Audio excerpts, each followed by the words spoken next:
Welcome, everyone. This is Coaching in Session. My name is Michael Rearden, and I will be your mindset coach today. And today we're going to be talking about spine health and then even getting into the concept of health overall. Because when we become very specific in a topic, a conversation, it could be relevant to you. It might not be relevant to you, especially if this is not a problem for you today.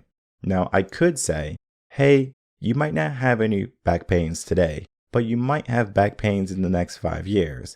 Well, that's me maybe being a little bit pessimistic, maybe me throwing some negative juju out there for you. I don't want that for you. I mean, I want you to be in the best health as long as possible.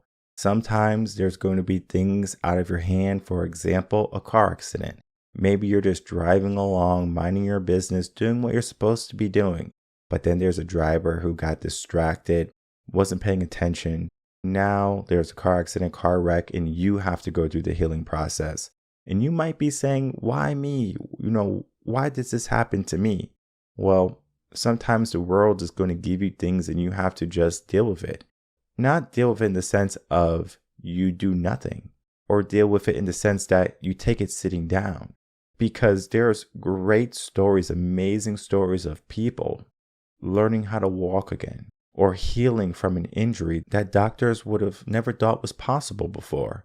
One of the reasons why I started this business is because of the limiting beliefs that people give themselves.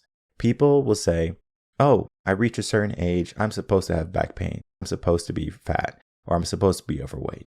Oh, I reach a certain age, I can't do that anymore. Who told you these things? Because when I was a teacher, when I was training people, when I was coaching children, even adults would do this, but going back to children, the limiting beliefs start there and they compound as you grow. So when you're an adult, you have massive amounts of limiting beliefs. And that is why many adults fall into complacency. Many adults fall into illness because they're not doing things to make them proactive and doing things to make sure that they are going to mitigate all the bad things from happening in the future. Now, death is inevitable, but that shouldn't mean it should stop you from having a good life in between. So if you're struggling with some type of pain in your life, with some type of limit, this episode is going to be for you.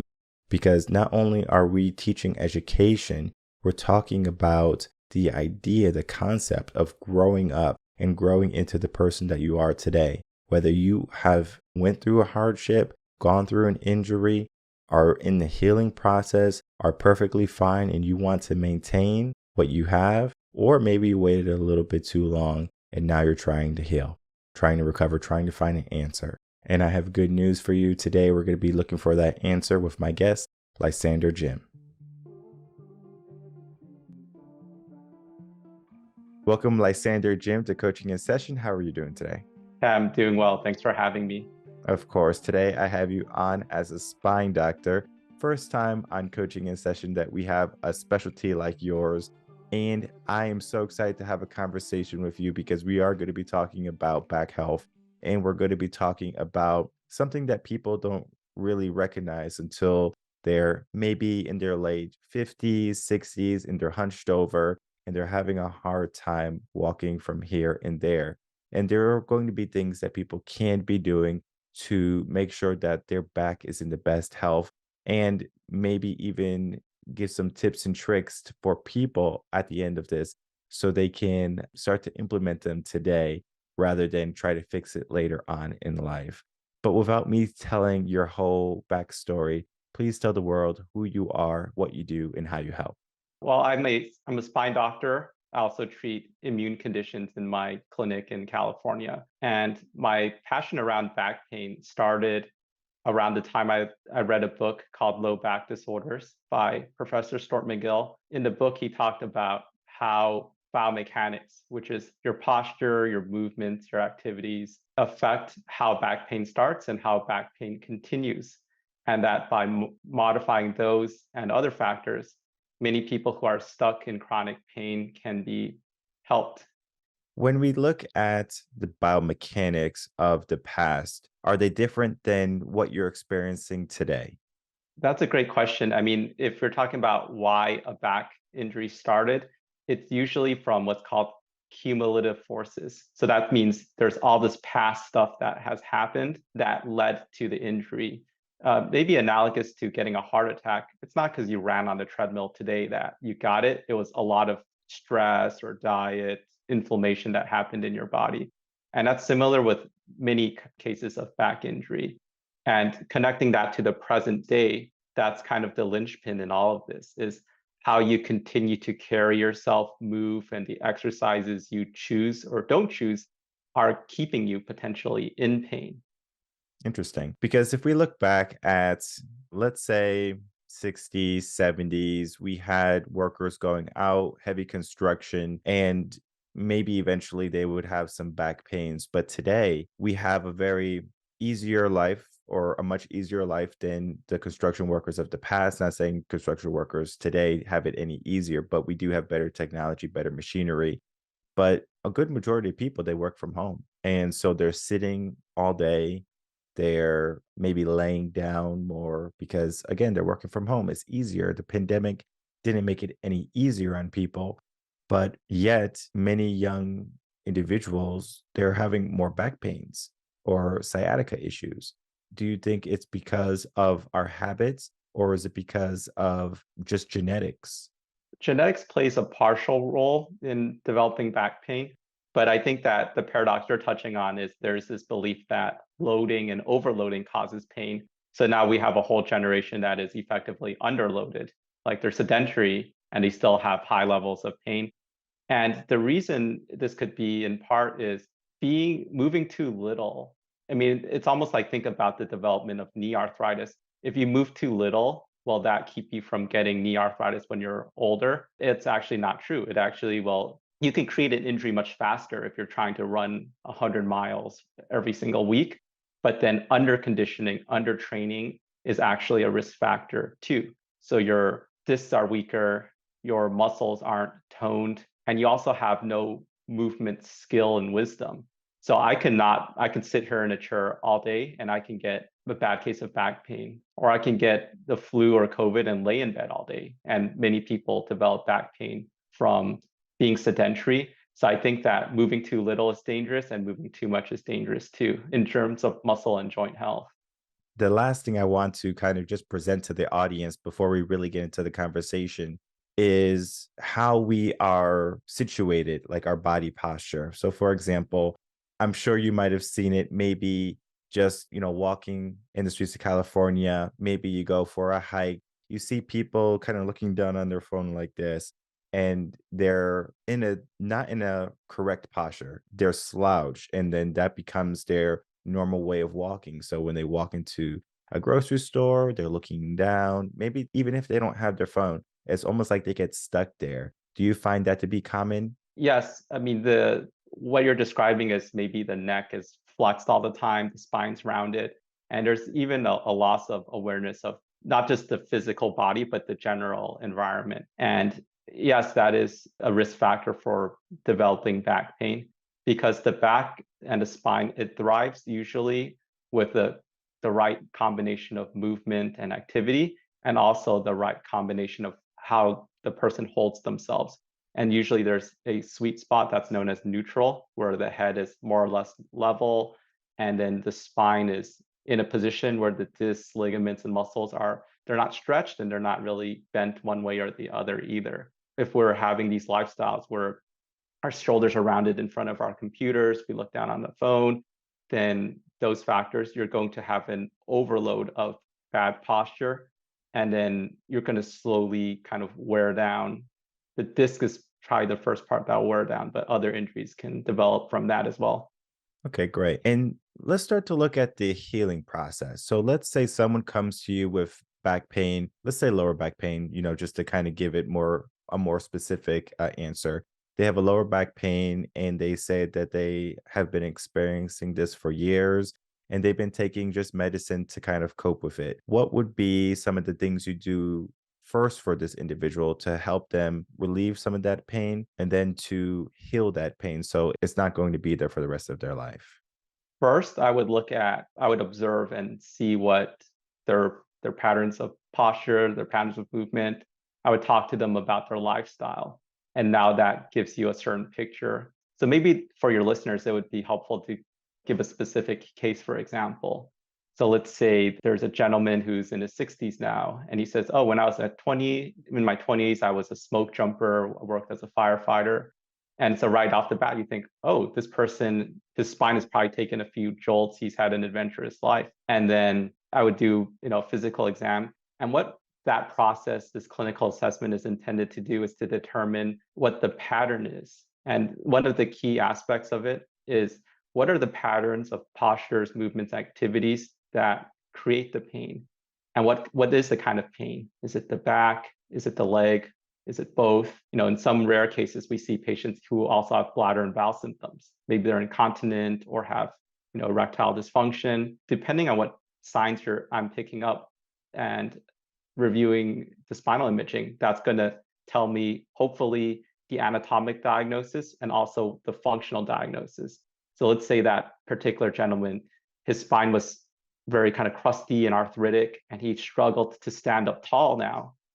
But he kept trying to force that pattern. That was keeping him in pain unwittingly. When you know what causes the pain, then you can, in most cases, engineer it out with better posture, better movement, better tactics. One tactic is, hey, I want to walk 3 miles every morning, but I start hurting after a mile. Well, maybe the tactic there is, why don't you just walk half a mile, 3/4 of a mile, take a break, and maybe at lunchtime, do that again. Now, suddenly you've patched together a mile that's pain-free. And then kind of the last part of that is potentially exercise. So your standard patient won't need an injection, won't necessarily need a surgery. And then you can give them what is in effect a physical therapy plan that's informed by the medical diagnosis to solve the problem. No, that's well said and easy to understand too. When we look at the perfect mix, because you said that you can be overly worked out if you run 100 miles every day, or you could be underworked out if you don't do anything, you just stay at home and lay in bed, and it could be underworked out. When a person goes into therapy, they work with someone, doctor, therapist, to get their body back on track. Do you find that people today are just, I don't want to say ignorant, but it is the best word for it, or just maybe unknowingly not doing the right things for the body? It's almost like they weren't taught it in school or maybe from their parents. So they just kind of go with the ebb and flow of life. And then they find themselves in a situation later on where they do have these pains, maybe in their elbows, their knees, or their back. Yes, there is definitely a lack of quality information because I'm fortunate to see they've worked with often many other clinicians and therapists. Sometimes the individual has not received the correct information or the correct instruction. I mean, one main example I can give is, let's say a person has a particular so-called pain trigger. Their back hurts from rounding forward. If you know that about this patient, you wouldn't design an exercise and rehab program that features, very much bending forward, especially under load. But then you'll see the exercise program, which sometimes is just a printout. It wasn't really individualized for the patient. It was more individualized for a disease category like disc bulge. And then the thought is, if the patient was in fact the same before, had this bending intolerance, and were given an exercise that replicated the injury mechanism that reproduced their usual, let's say shooting leg pain, then you'd think that design wasn't really considered from the ground up. So I think that that's one of the big mistakes we see is if you don't consider each injury from the ground up, and that's not just the injury mechanisms, it can also be other parts of the body. Like let's say somebody has a knee pain and then you're having them do a kneeling kind of squat pattern. You're putting a lot of pressure on their knees. They really shouldn't be doing that exercise. So you have to kind of consider the whole person. And the main things we look at is primary spine injury, other associated injuries, safety. Like you probably wouldn't load an 80-year-old too much, under a squat rack or something. You look at gender, you look at their body type. Some people are big and strong, and you can give them heavy loads if their spine and other parts of their body up for it. Other people, they're more endurable. That strong person, you have them walk up and down your hall, they're beet red and they're huffing and puffing. They might have hypertension. How do you build that person up is very different from somebody who's like whippet skinny. They could, they run 10 miles a day, almost every day. And so you kind of use these kind of factors to inform how you're going to help them heal. Yes, and definitely the individualized stuff is going to be better and more practical for most people who are experiencing pain. One of the things I want to share with people today is almost like an educational pamphlet in the sense of a conversation, a podcast conversation, of course, is what this is. This is an educational insert for people to say, oh, let me start to pay attention. Because if a parent is listening to this, they can say, oh, maybe introduce some spine health or some type of body health for my child because I want them to grow up and they could be 65 running around. And that is just going to be the level of education that someone gets. Because if they're never told or talked to about health, be it body or mind, as they grow up, they're going to fall into this circumstance that they're doing these poor habit choices of maybe lack of movement or doing the wrong movement, or if they feel like their back is hurting, they that they have to stretch it more, so they're doing things that might enhance the pain in order to get rid of the pain, but that can be from bad information that they receive. And I have found in my years of teaching that we don't really do the best job at teaching education to the youth, health education. It's almost like, all right, we teach you the basic, the curriculum, your reading, your writing, your math, and it's up to the gym teacher to give a little bit of information. But the gym teacher only sees them maybe 1 or 2 times a week. And so they have a very limited amount of time of movement in the classroom, besides walking to the bathroom, getting up and going in line. And then they have their recess for about 20 to 30 minutes. Is that enough time, especially a growing child, to be moving? Because if we look at the school system, and you're in California, so I'm not sure if you're too familiar with the school system there, but the amount of time that is regulated for play and academics, is that a good mix for a child that's growing? Well, I think that's, certainly the standard curriculum. I have a 10-year-old in the public school system, and it's last year the school had a program where several times a week the children would be encouraged to run a mile. And I don't know exactly why, but this year that program has been banned. And I was disappointed. I mean, I'm not sure it's a great idea that every kid runs a mile. It might be too much for a lot of the children who are, you're taking some very deconditioned, out of shape children and just running, you can certainly create problems. But I think that it was the idea of more movement was a move in the right direction. And so what do we do about that? Now my son, he goes to jujitsu a couple times a week. We go climbing, some days we try to take a walk, do a little walking or running before school. And when we run, by the way, he's only 10. I'm not really running him a mile. He might run 100 meters 3, 4 times. And for both of us, it's a transformative way to start the day. So I think to answer your question, yeah, it's not, there's a lot of things that school maybe ought to teach, and it's a kind of a common social media topic. Should school teach us about movement and posture? Or usually people talk about should teach us about taxes, or human relationships and psychology. I mean, the school system is largely, I find that the teachers are, we've had the luck of having a lot of good teachers, but they're teaching a curriculum, and then there are these basic skills. So I would say it's really on the family's responsibility, I find, to try to create that environment or that encouragement, because we can definitely, myself or my family, you could easily drift into sedentary lifestyle. Like most of California, we can't really walk to the school. We can't even walk in the area around the school. It's not that, there's a lot of traffic, but closer to where we live, can we take a walk and then drive over? And it's building in these kind of habits. I do think there's this huge deficiency in movement and quality movement in general. But just to start, if people just walked to school, I mean, that would be transformative if that's possible.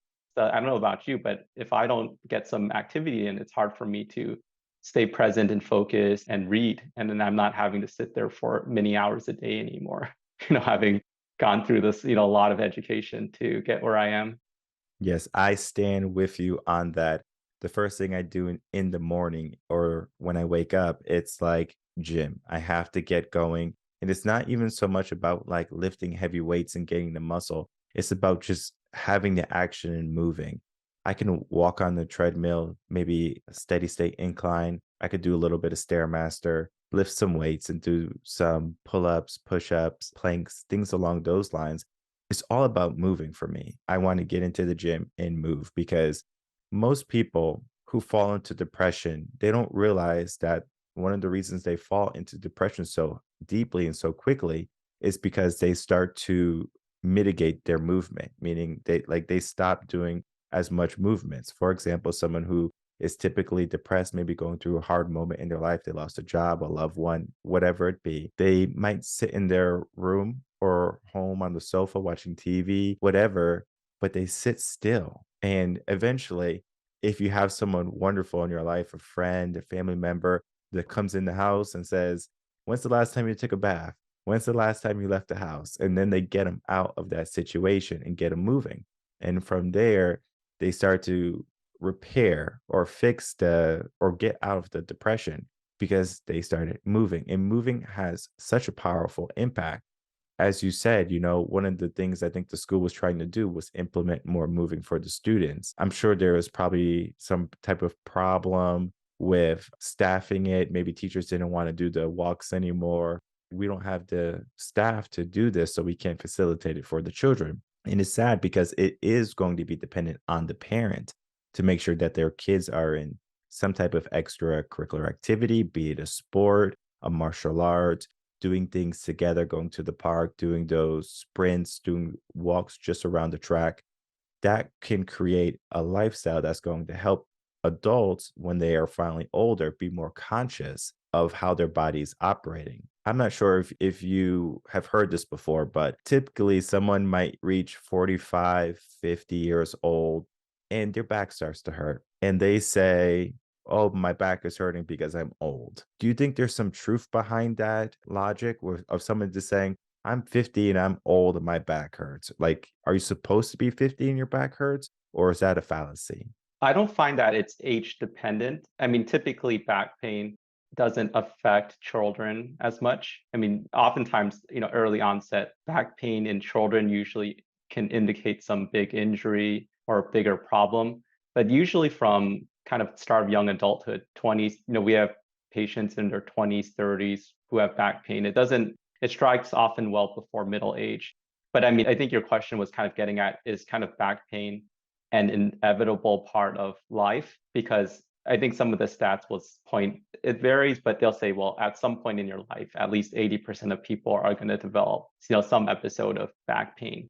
I would say that for some people, can be an inevitable in some people, but I think that, let's say you could create this test tube condition where the person got the right amount of exercise, they never fell on their back, there's all these different factors. They had great posture. They got to move the right amount. They weren't forced to be overly sedentary for work or home life. Then you can go through your life with minimal episodes of back pain, save the odd kind of injury where you kind of tweak it, lifting furniture. But if you're in great physical condition, though, and you have, good lifting form and you're sensible in what you put yourself under, then you can stay pain free. But I think there's a lot of those kind of situations where they'll say, oh, if you're not flexible, then you'll develop back pain for sure. I mean, people would tell me that because I'm not a very flexible person. And they would say, oh, you're going to definitely develop back pain. And then if some of these are actually myths, like it's actually not true that if you're inflexible, that you'll necessarily develop back pain. I think if you're inflexible and you try to overstretch or like reach beyond your means, then yeah, you're at risk for certain activities. But if you kind of stay within your envelope of safety and for range of motion, for loading, that's different for each of us. Like I know if I lift beyond my capacity, I'll probably get some pain, or if I twist and move beyond my capacity. But if I stay in my range, which fortunately right now is pretty broad, then I'll be okay. I have some friends who suffer from back pains and it's almost like a spasm every, change of season. So like in the fall, they'll get a back pain, it seems like, and they like can't move. They're just literally bedridden. And they take these muscle relaxers, but I don't think they speak with a spine doctor or a specialist. I think they just get them from their regular physician. Do you think it's a good idea if you're going through something along those lines where you're having an immense amount of pain to see a specialist rather than just your regular family physician? I think the family physician is a good place to start, but if the issue isn't resolving, it makes sense to escalate the level of care to the best specialist that you can see. I started off my career as a pain medicine doctor and prescribing a muscle relaxer, an anti-inflammatory, and opioid. That was the main thing I did in that original practice. And it doesn't fix the underlying problem. It provides symptomatic relief. Some would say it's a band-aid approach. And I certainly found it not satisfying to just put a band-aid on it, especially when you consider the risks of these different medications. And then it was through, learning the McGill method and figuring out, well, there is a way to treat it, but you have to be thorough in your assessment, kind of precise in your diagnosis, and kind of skilled in your coaching in order for it to work. No, that makes sense because I know some people will take the drug before they do the work because therapy can be painful and it can be scary because people don't want to go through that hard moment in their life where they have to struggle through the pain. I know many people who try to avoid therapy because they think of their former self quite often. They could walk before and now they can't walk, or they struggle to walk upstairs, or they struggle to bend over and pick up a box that has nothing in it. Mentally, it's a strain on them. It's just like, I don't want to see myself like this. Think of someone who doesn't want to see one of their parents passing away or, like in bed sick because they don't want that image of their parent like that. And sometimes a person gives themselves that image of their healthy virgin self. And now they have to see this person that is healing or should be healing, and they can't come to reason with that. That could be very difficult. When someone is in denial because they look back at their childhood, maybe they look back at when they could do something well, and then now they're at this place of, I need to make a change in my life. What is something you do to help them get through that hard moment in their life?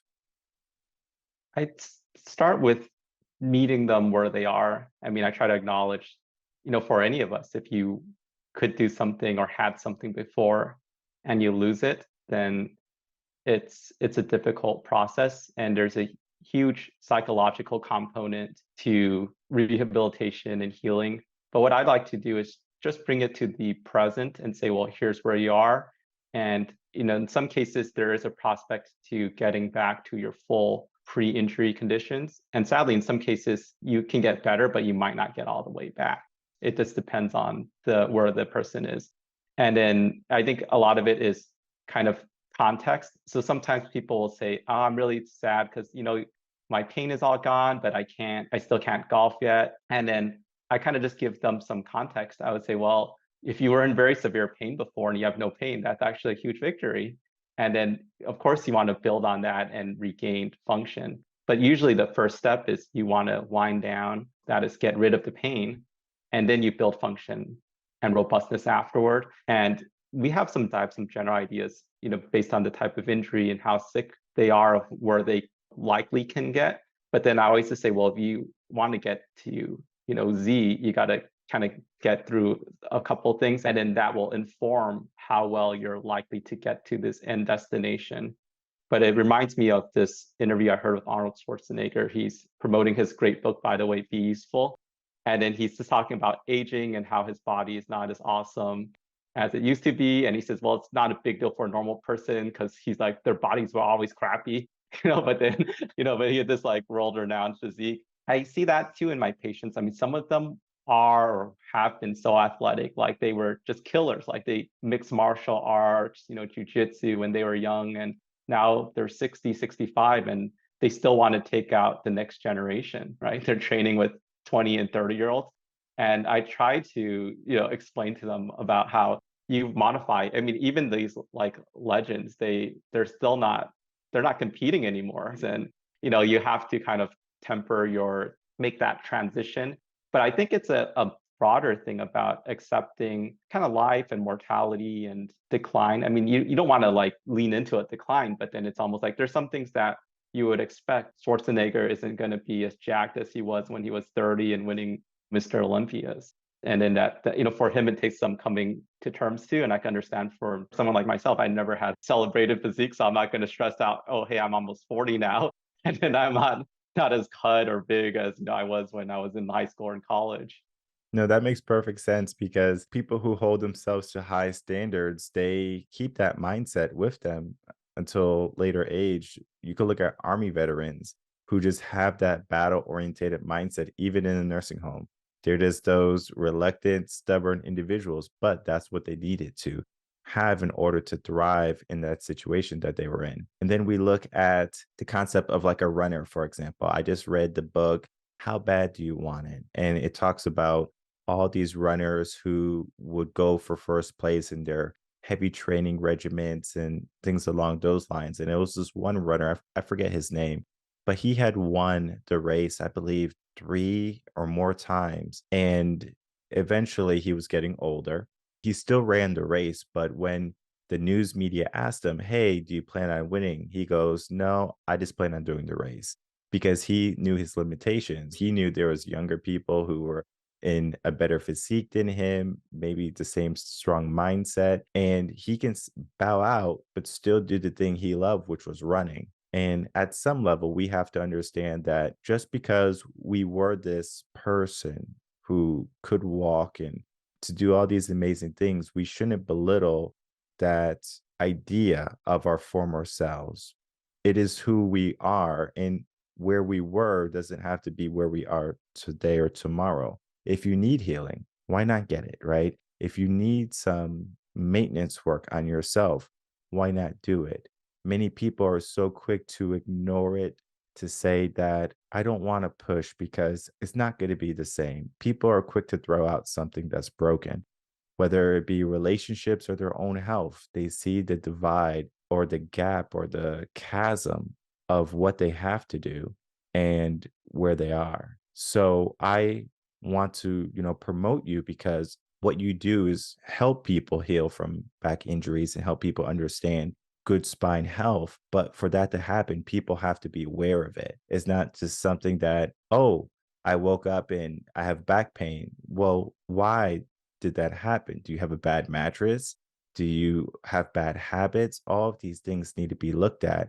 And I believe your work is not only going to be helping fix people, but also educating people. And I think that's so important in our world today. As we begin to wrap up, I would love for some final words from you and then to please tell the audience where they can find you.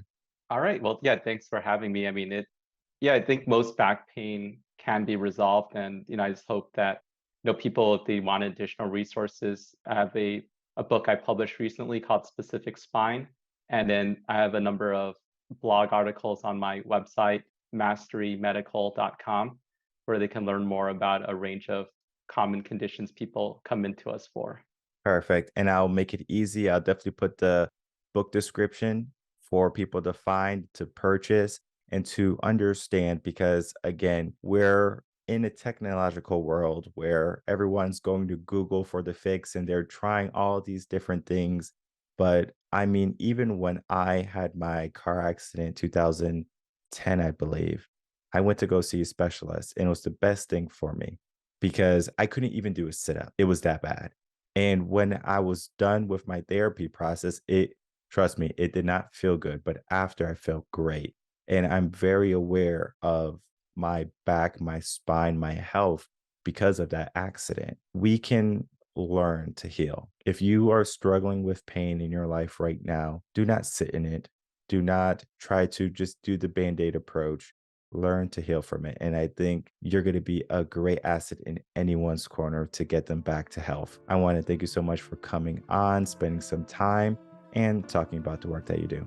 Hey, it's my pleasure. Thanks for having me. All right, everyone. I would like to thank you so much for watching that episode with Lysander Jim and myself. What went on is we talked about his profession. We gave some practical tips here and there in the beginning, but then we really got into the juice of it, where education is lacking and it's not so much of the teacher's fault.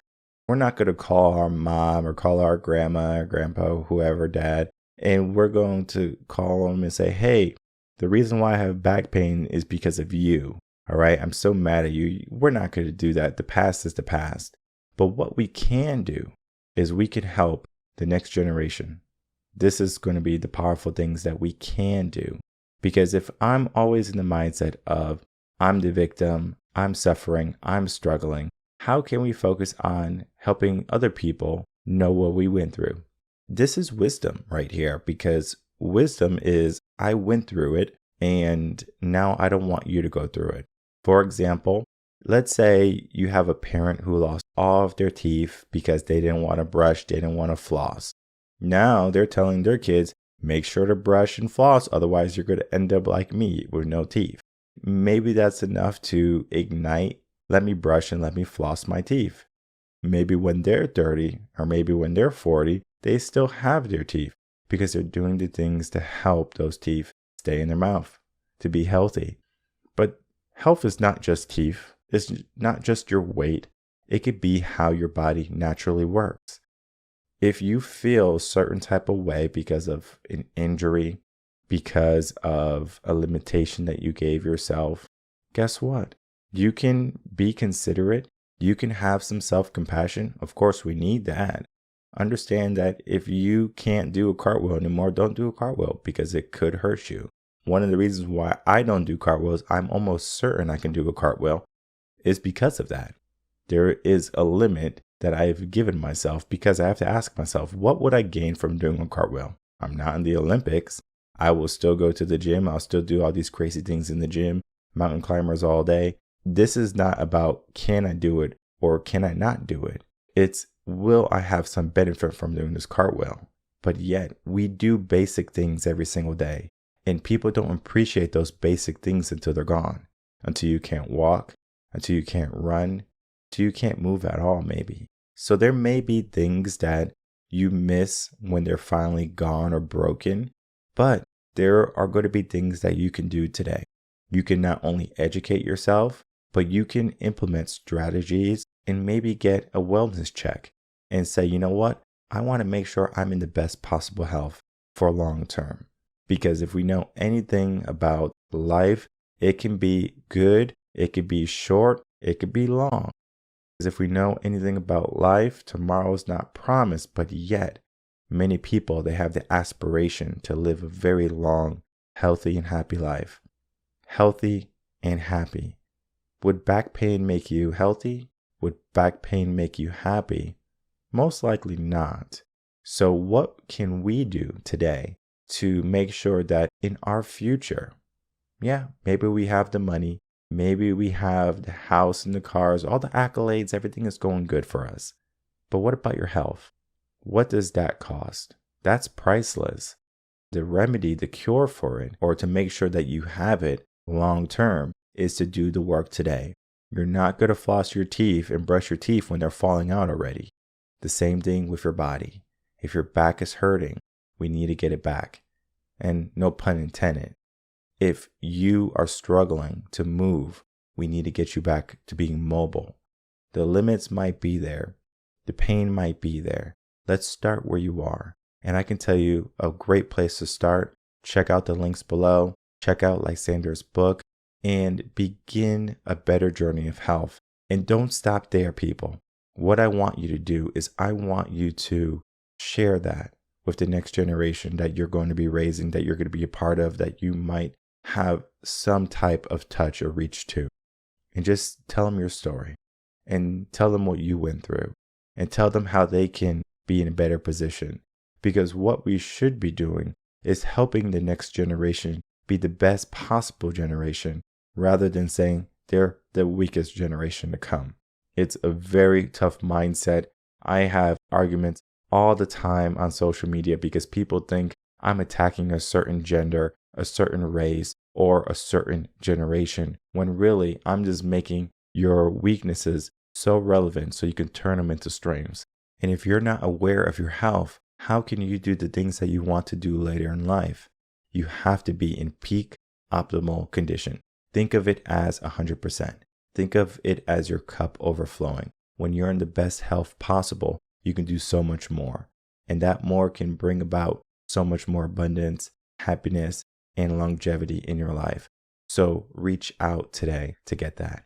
My name is Michael Rearden. I'm a mindset coach. If you have any questions, email me coachinginsession@gmail.com. And I will see everyone on the next episode of Coaching in Session. Until then, everyone take care.